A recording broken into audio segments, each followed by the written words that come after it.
We've probably all heard it said that comparison is the thief of joy, but I really believe that not all comparison is bad.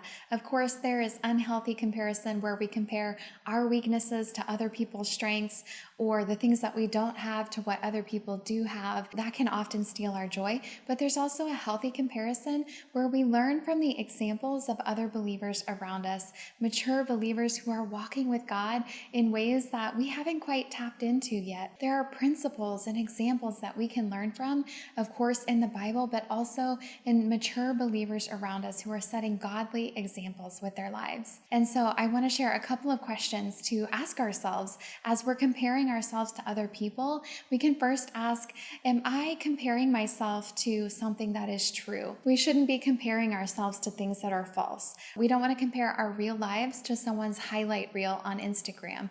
And then we can also ask, is this comparison helpful? Is it actually pointing me towards principles that I can apply to my own life? Or is it dragging me down into jealousy or competition? Because the scripture reminds us to think on things that are good and true and noble and that are praiseworthy. We should think on good things. And so we don't want to be dragged down into thinking things that make us feel worthless or depleted. There is often something that we can learn from in comparison, as long as we're comparing ourselves to something, a godly example, something that is true and right.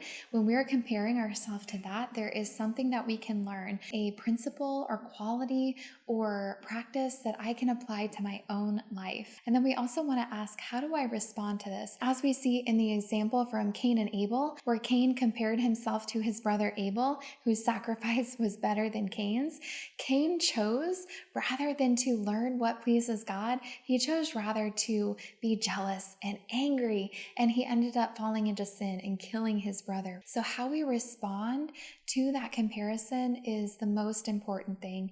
There are helpful, godly principles that we can learn from. And so now, how do I respond? How do I pray about this? And how do I see God use this in my life to grow in new ways? How do I allow God to shape me and work in me in this new way?